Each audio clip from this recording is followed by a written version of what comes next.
কচুরলতি অধিকাংশ মানুষের পছন্দ, আর কচুরলতির সাথে শুধু চিংড়ি মাছ আর ইলিশ মাছ দিয়ে অনেক বেশি মজা হয়। অন্য কিছু দিয়ে আমি এখন পর্যন্ত ট্রাই করি নাই। আবার চাপা শুটকি দিয়েও অনেকে রান্না করে থাকে, তবে আমি রান্না করি সবসময় ইলিশ মাছ দিয়ে, যেহেতু আমার ইলিশ মাছ অনেক বেশি পছন্দ, চিংড়ি মাছ পছন্দ। অন্য কোনো দিয়ে আমি কচুরলতিটা মেক করি না। এটা ছিল একদম মোটা কচুরলতি, আমি এনেছিলাম বাজার থেকে। হ্যালো এভরিওয়ান, আসসালামু আলাইকুম, দিস ইজ নাফিজা। আশা করি সবাই ভালো আছেন। আলহামদুলিল্লাহ আমিও ভালো আছি। এখান থেকে আমি ইলিশ মাছটা আগে ভেজে নিয়েছি, আর কচুরলতি গুলো সুন্দর করে আমি কেটে নিয়েছি। আর এখন একটা কড়াইতে আমি পরিমাণ মতন তেল দিয়েছি পেঁয়াজ, আর পেঁয়াজের সাথে আমি বাটা পেঁয়াজটাও অ্যাড করব। আপনারা চাইলে বাটা পেঁয়াজটা অ্যাভয়েড করতে পারেন। আমার অধিকাংশ ভিডিওতে ইলিশ মাছের ক্ষেত্রে আমি পেঁয়াজ বাটাটা সবসময় অ্যাড করি। এখানে একটু লবণ আর পেঁয়াজ বাটাটা অ্যাড করে দিব এন্ড ভালো করে মিক্সড করে নিব। যখন একটু বাদামি রং হয়ে যাবে হালকা একটু পানি দিয়ে দিব। পানি দেওয়ার পরে এখানে শুধু হলুদের গুঁড়া আর মরিচের গুঁড়া দিব। আমি ইলিশ মাছের ক্ষেত্রে কোনো এক্সট্রা মশলা ইউজ করি না। এখানে অনেকে আদা রসুন বাটাটাও দিতে পারে, তো আমি দিই না, কারণ আমার কাছে মনে হচ্ছে টেস্টটা নষ্ট হয়ে যাবে। হলুদের গুঁড়া আর মরিচের গুঁড়াটা আমি পরিমাণ মতন দিয়ে নিলাম। এটা যখন কষানো হয়ে যাবে তখন ওই মুহূর্তে আমি ইলিশ মাছগুলো দিয়ে দিব। আর ইলিশ মাছটা আমি আস্তে আস্তে রাখবো না, এটা আমি ভেঙে দিব যাতে হচ্ছে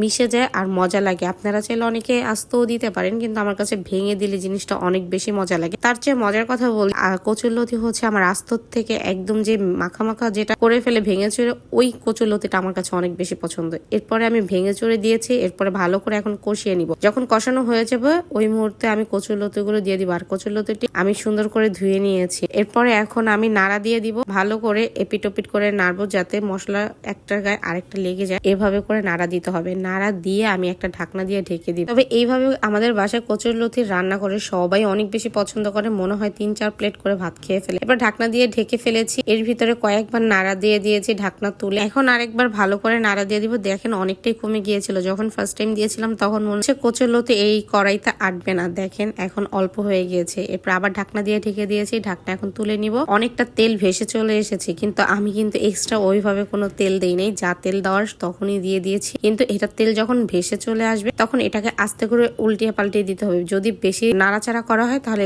এটা হচ্ছে ভেঙে যাবে, তাই এমন ভাবে নাড়া দিতে হবে যেন ভেঙে না যায়। আর আমার কচুরলতিটা একদম পারফেক্ট হয়ে গিয়েছে। আর দেখেন লাগো লাগো ভাব হয়ে গেছে। এখন এই মুহূর্তে আমি উঠে নেব। আর যেহেতু তেলটা উপরে ভেসে উঠেছে তার মানে আমার কচুরলতিটা হয়ে গিয়েছে। আর এটা চাইলে আমি আরো একটু ভেঙে চুরে রান্না করতে পারতাম। আমার কাছে ওইটাই বেশি টেস্ট লাগে আস্তর চেয়ে, কিন্তু ফ্লেভারটা যা আসছে মাশাআল্লাহ। এরপরে আমি তো একটু বেড়ে আপনাদেরকে দেখিয়ে দিচ্ছি কতটা দেখতে ইয়ামি হয়েছে, আর খেতে মাশাআল্লাহ অনেক বেশি সুন্দর হয়েছে। আর আমি এই কচুরলতিটা আবারও ভেঙে চুরে এরপরে আমি খেয়েছি। তবে এই কচুরলতিটা এভাবে রান্না করলে আমি সত্যি কথা বাসায় সেদিন অনেক পরিমাণে ভাত খেতে পারি আলহামদুলিল্লাহ। তবে আজকের রেসিপিটি কেমন লেগেছে? আপনাদের যদি রেসিপিটি ভালো লেগে থাকে অবশ্যই একটা লাইক, কমেন্ট এন্ড ফলো দিয়ে যাবেন। দেখা হয়ে যাবে নেক্সট একটা ভিডিওতে। আল্লাহ হাফেজ।